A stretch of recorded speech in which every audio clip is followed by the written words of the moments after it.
Yo, what's going on, YouTubers? I'm the Dread Man, as you might have guessed, and today, as y'all can figure, I'm doing another video outside because inside is kind of crazy, and outside is the only place where I can get some peace and quiet. But it ain't really that warm of a day out here. But anyway, let me stop giving you a weather report. Let me just get right down to the nitty gritty. This is my third installment of my This versus That series, and today's topic is kind of a doozy: racism versus sexism.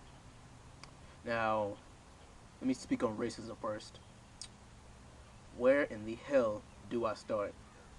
I'm assuming, well, racism, well, from what I know, it started when people started expanding out of their own territories, when people started to look for new land and everything. But lo and behold, like some 500 years later, people have expanded across the globe, and we've all integrated and stuff. Like U.S., like the main even though the white people make up roughly about, maybe I'd say 60% of America, roughly. I got to do a little bit more research on that, but still, you got people from all over the world who come to live here.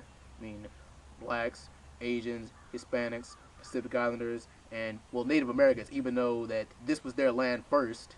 Yeah, white man, you stole the Native Americans' land. I'm just kidding around with y'all, but as much as I'd love for racism to completely end, I'm sorry, but it's not. I mean, it's stopping slowly but surely, and people. This is two misconceptions about our black president. People think that, like, you either think that racism is going to be completely dead now that we have a black president. Not true. And number two, people are going to think that racism is going to get even worse now that we have a black president. It's also not true. I think if anything, like, it's gonna, like, racism is stopping slowly but surely. And as far as the victims of racism, like black people who are listening to this, you're not the only victims of racism. Hell, you got black on white racism. I mean, like, yeah, black people are racist towards white people, and that's been apparent for a long time, but it's just never really been talked about in the media. Nobody ever really talks about that.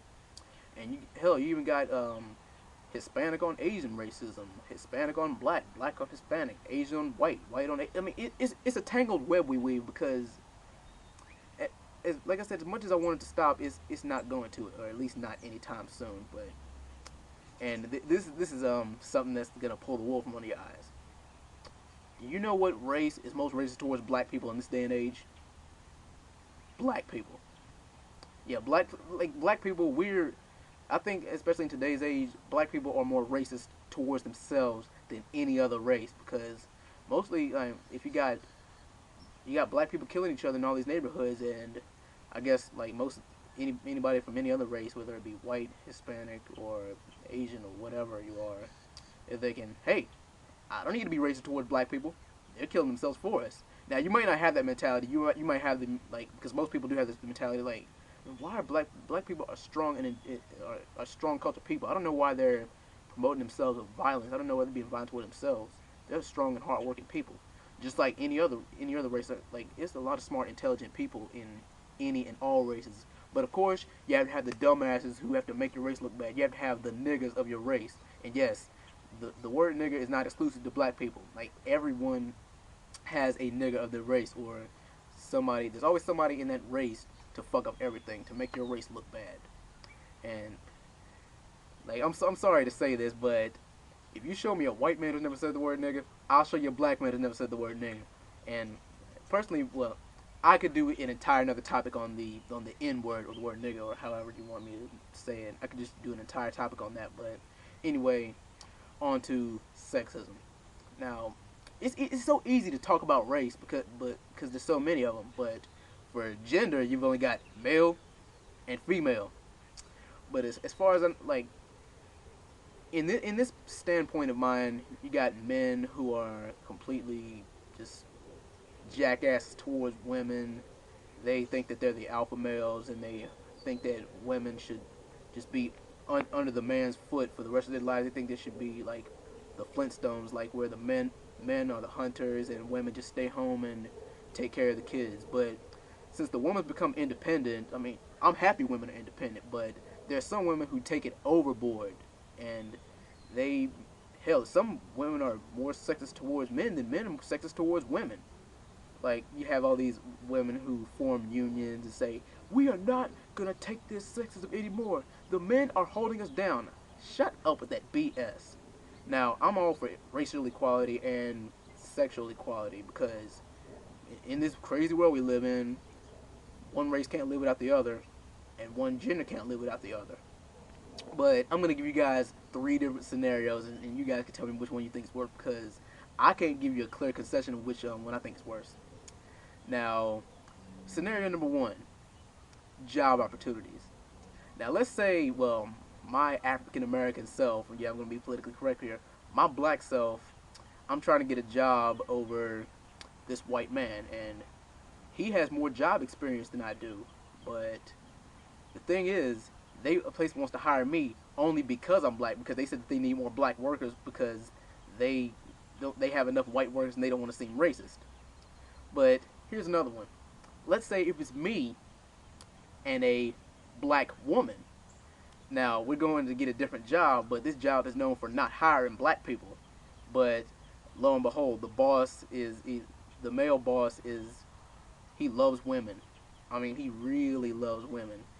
So you mean to tell me that you won't hire either of us because we're black, but you hire her because of what's on her chest and what's between her legs? That, my friends, smells like grade A bullshit to me. Doesn't it to you? Yeah, now, scenario 2. Interracial dating. Now, I think this is a good way to stop racism. Like, we need more interracial babies, but I know somebody who is half black and half white, and they're well, not homo, but they're bisexual. So you mean to tell me that you won't date me because I'm black, but you will date me because of what's between my legs? That, my friend, smells like what? Grade A bullshit. Now, scenario number 3. Education. Now, let's say that you test me and another, let's say, I'm going to say an Asian.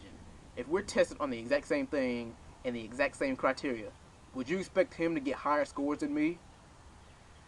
Well, some of you would, but a lot of you don't know my intelligence rate. But now, here's another one, guys. Let's say it's me and a black woman taking a test on being graded on the same exact criteria. Would you expect me to be smarter than her because I'm a man, or would you expect us to be at the same intelligence level because we're black, or would you expect her to be smarter than me just because she's female? Well, those are my 3 scenarios. Like I said, to me, guys, it's a coin toss. I can't really decide which one is worse between racism and sexism. That's up for you guys to discuss. But anyway, I'm gonna start to wrap things up around here, y'all. Thanks for listening. Remember to rate, comment, subscribe my videos, and quick announcement. Like, it's not, nothing's etched in stone yet, but starting on Wednesdays at around 9:30 Eastern time, I'm gonna be on blogtalkradio.com. Like, a friend put me up with this. Like, I'm gonna talk about exclusive things that I don't talk about on YouTube. Like, so remember, I'm gonna put the link in the sidebar so you guys go check it out. Remember, www.blogtalktv.com/The Royal Asylum. Well, anyway, thanks for listening. Peace.